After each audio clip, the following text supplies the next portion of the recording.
Menn knows a word or two. He's been chasing them around a page for longer than there's been paper. He no longer uses an eraser.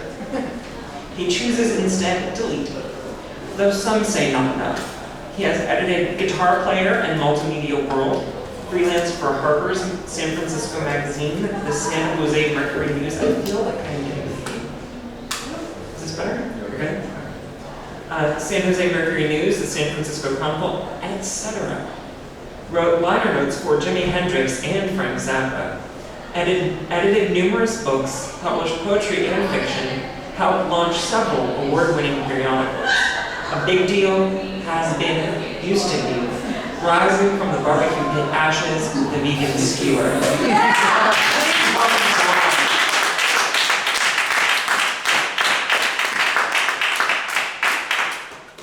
Greetings all. This story, it sounds like it jumps in places, it does, because about a third of it has vanished. To meet the time limit, I found out I didn't remember. Day of the living. The friend entered the room, looked down at the Foley bag on the floor. More blood than urine burbled into it. The wife lay propped up, slurring something. The husband stood rigidly, nodding, yes. She said something about the way the male nurse had cleaned her up and examined her unnecessarily. The husband whipped his head like he was stapling his heart back into his chest. He looked over at their friend and smiled. "Look who's here," he said. The wife did, but her eyes crossed as her head rolled about. She was connected to tubes coming down from IV poles and up and under her and around and through her blankets and down and bandages and bags. "Hi there," the friend said. The wife grinned as though she were the first on earth to see a sunrise. The husband zipped his parka. She oohed and awed. "Thank you for coming. We love you. Don't we love him?" "Yes, we love him," the husband echoed, stroking her cheek with his knuckle. He faced the friend and asked, "Could you watch her while I go have a little conversation?" "Of course," the friend said, and the husband hugged him very hard, and then grabbed his umbrella and left abruptly. The friend swallowed and turned to the wife. "Thank you for letting me in. I wasn't sure of the rules in IC." What?" And her eyes fluttered shut. The friend bit his lip. She looked dead, but her breathing indicated she wasn't. She was still 35, growing older by the second. He waited for a long time, afraid to make a sound by sitting down. Some voices outside grew loud. He tiptoed into the corridor, closing the door to keep the sound out and to find who needed hushing. He stepped over some darkened flower petals and the little puddles left on the linoleum. He looked to the end of the hall, and there the husband was, leaning over the horseshoe ledge, talking louder and louder. A police officer, sitting in a chair outside another room, stood. He moved towards the husband, and the friend did the same thing to get there first, weaving around a janitor as she slowly shoved her mop from left to right, back and forth, working dreamily to swish up the clumps of snow falling from the visitor's shoes. Not cool to make her spread for 20 minutes to check a catheter and make poop jokes while emptying her bag, the husband shouted. That's not what happened, the nurse insisted. Not exactly. So my wife's a liar. The friend knew the husband's strength, that he could easily vault over and land right in the middle of the shared workspace, no problem. And the friend could feel it when he got so close that the husband jammed his palm against the friend's chest, keeping him out of the way. Even if it had, the nurse said, for heaven's sakes, joking around cheers patients up. He was tall and big across the torso, strong too, maybe a match. Pervert. The sharp tip of the husband's voice stabbed away. The police officer stepped closer. "Excuse me, sir," he said. "We need you to keep your voice down." The husband studied him, then constructed a smile. "I'm sorry. I'm a little unhappy with something personal." "Let's go to lunch," the friend said. But the husband was approaching the police officer. The friend hurried back. "Come on, pal," he said. The husband ignored him, now close enough to the other patient's room that the officer outside and another inside the room both stepped forward. They were armed. The patient in that room was cuffed to the bed frame beside IV poles and a swivel tray with food, a cup with a straw, and boxes of latex gloves. "State paying for him?" the husband asked, "but not for my wife?" The prisoner opened his eyes. "Let him alone, buddy," he called out. "My wife has to pay for her own surgery, hundreds of thousands, and I'm paying for him, too?" The officer changed the look and closed ranks. The friend got the husband by the forearm when the elevator doors opened, pushed him in, though he was still in a staring contest with the cops. At the ground floor, they asked him. "I have to drop off a check," the husband said. He went into a niche with a sign that read "Financial Aid" or "Affairs," while her friends studied displayed items in the hospital store, a miniature Christmas tree, a black bear wearing a dashiki, a menorah. He turned back just as the husband marched towards him and away from 3 people who flanked a person weeping at the payment window. "Let's eat," the husband said, swinging his umbrella like a hammer. The doors at the front of the building opened automatically and let in streams of snowflakes. People outside leaned way forward to keep their balance in the howling wind. The friend flipped his parka hood over his head. Ignoring the red light, the husband stepped right into traffic. The cars weren't going that fast because of the ice beneath the snow piling up. The cab almost hit him. He raised his umbrella like a bat and started to swing it, but stopped. "Don't worry," he laughed. "I'm not going to do anything crazy." The friend laughed too, but not very hard. Dodging slow cars that had the right of way, even after the 2 men reached the door of the restaurant. They went into the sudden warmth and took the table by the window where they could have seen everything if there was something to see besides chaos. They wiggled out of their coats and examined the menus. The waitress came. The husband ordered for them both in Vietnamese. The girl didn't need to write down a word. Her tips probably exceeded average. The 2 friends sat in silence. Finally, the husband spoke.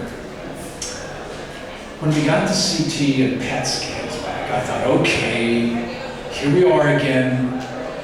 It's not like at first, years ago, when I felt all the Kubler-Ross outrage and anger and the why us stuff. This time it was more like, okay, 3rd time is different. We're into this realm where neither of us ask what percentages we're looking at now." "Numbers are just numbers," the friend remarked. He sipped his water and spit an ice cube out into his napkin. The waitress saw that and came over. "Too cold?" She smiled and threaded one side of her long black hair behind her ear. "Yes, too cold." "Do Vietnamese restaurants serve coffee?" the friend asked. "We do. Be right back." She started off, but turned back to the husband. "Oh, do you need anything else too?" "It's not on the menu," the husband said. "Maybe we have it anyway," she replied sweetly, innocently. "Guaranteed you don't." There was that edge. Guaranteed.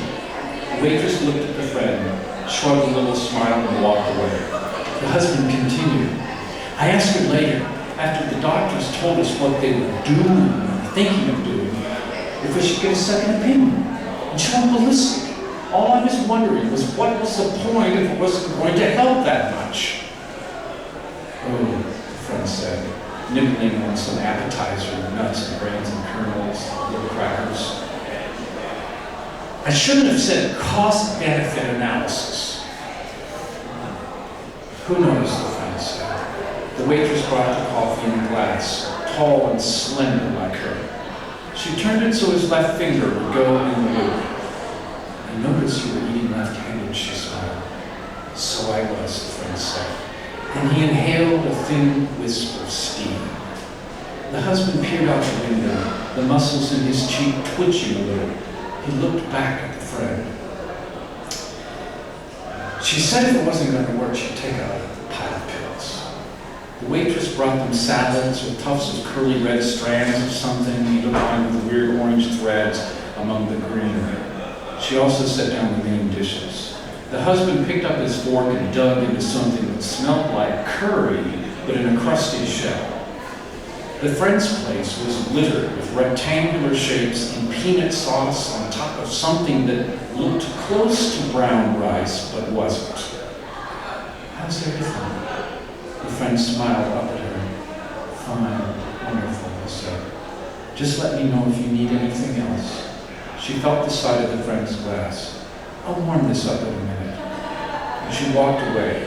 The husband looked at the friend. Does that happen to you all the time? Does what happen? Do young women hit on you? What are you talking about? Didn't you notice how she was watching you and talking to you? She was smiling, encouraging. Not really. That has never happened to me in my life, the husband said. He took a bite and chewed. Not even gay guys hit on me. And then suddenly changed topics. For the year runs fast and always runs different. Start and finish are never the same. Know what that's from? The friend studied him. Menn, he replied. I knew you'd know. I think of that every day, every hour. The husband smiled. You know, there's nothing I wouldn't do for her. Nothing. His declaration was louder than necessary. I know that. Everyone knows that. Ever scooped out a pumpkin at Halloween? The friend looked up. Yeah, sure. I mean, really scooped it out? Seeds and pulp and all that gooey sticky gum? Many times, the friend said, looking around the restaurant at all the other customers, at the people behind the counter, and in the kitchen looking out. We like to bake the seeds and make soup and stuff. Nothing left in there, the husband said. Just a big hollow space. Everything gone, no nerves, no nothing, everything sewn closed. Everything. He dug into the crust of his food so hard, the fork scraped on the bowl holding it.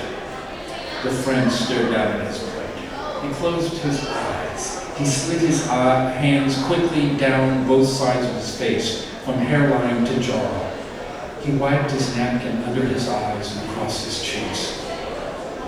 Forgive me, he said. Normally, I'm totally in control. The husband smiled again. I love her so much. I'd go down on her right now, bag or not, clit gone or not. The friend scanned the others in the restaurant in alarm. He stared at the husband, but the guy was now typing rapidly on his cell phone. The waitress came back to fill the friend's cup, but he shook his head no. He put his hand on her forearm and handed her his credit card, just as the husband set his phone down on the table. It's not like I'm getting religious on you, he continued, voice getting louder again, and everyone was looking at them in silence, but I realized there's a sort of unity of everything in every moment. Every step of the way has its terrors and its beauties. To love that well which thou must leave ere long. Just think what birth is like. It's not easy either. We better get back. She needs you, and I've got to get to court. The friend said. Court? For what? Just helping a neighbor out, the friend said. The lawyer's picking me up out front in a few minutes, but I can come back. Do you want me to come back? The waitress brought the bill in a narrow leather folder. The friend signed and removed his receipt. The husband watched the easy interaction. Do you want me to? The friend repeated. The husband studied the waitress, looking her up and down. Thank you so much, gentlemen, she said to him while resting her hand gently on the friend's shoulder. I really hope to see you again soon. She returned the folder, to another woman behind the counter, then slid on a thick coat and hurried out the door, waving over her shoulder at the friend. Your absence has gone through me like, the husband began. Thread through a needle, the friend concluded. W.S. Merrill. Let's go right now. The snow's not going to help me get to court on time. I love being a dad, and if I have to do it alone, I'll do it, the husband stammered. You know, had we whirled enough and time, this coyness lady, arts are essential. Just ask our neighbors. We're surrounded by rock stars and movie icons. How weird is that? But are they Marlowe, or the mystery writer, or the Green Knight? History may judge. The husband began whispering now. Or may not. Maybe not. They walked out into the blizzard. The friend put his parka hood over his head, but the husband did nothing. He held his umbrella like a hammer again, swinging it up and down. Then he swung it like a bat, back and forth. Then he putted with it in front of his shins. I'll put both my hands under her armpits, the husband began. Don't, the friend said. My palms touching the sides of her breasts, and I move my thumbs around the top and down towards the nipples until they grow firm under them. A car horn honked. I see a cab, the friend said, hailing one at the intersection. I better hurry, and you better get back in there where you're most needed. Should I come back? I don't know what to do. I thought you said the lawyer was picking you up, the husband observed. He's late. At least one of us has to be in court on time. Okay, the husband said. Okay. The taxi made a U-turn and pulled up next to them. The husband opened the door of the vehicle, double parked in the street. You're our best friend, the husband said. I'm there for both of you, always, the friend said. Both of you? One of you? The kids? However many. The husband stood in the middle of the street, silent. He looked up at the flakes racing towards his cheek. I won't forget it, he said. I'll definitely not forget. The gnawing driver behind the cab came up behind the cab and continued honking furiously. The husband slowly turned towards the sound. Get on up there where you're needed, the friend shouted as he rolled down the passenger window in spite of the snow. And take care of yourself. That's so very thoughtful of you, the husband said, not moving. I'm fine. I'm fine. We're fine. He stood paralyzed in silence. Just as an impatient driver behind the cab leaned on the horn and roared out and around them so fast the friend couldn't see who it was. A young girl, the waitress maybe, hidden by snow on the windshield, falling faster than the wiper blades. The husband took a swing at the car as it fishtailed past him, and he lost his balance, and he slipped on the ice and landed hard in the street. And other motorists squealed to a stop, and someone jumped out, even as his cab also sped off. And someone else there hurried off the curb to help the others. Several others helping the husband back to his feet. And from a distance, as everything faded towards the horizon into the furious swirls of snow clouding the windows of cars and trucks and cabs and buses roaring onward ahead, onward, it seemed the husband was crying very hard, holding on to strangers.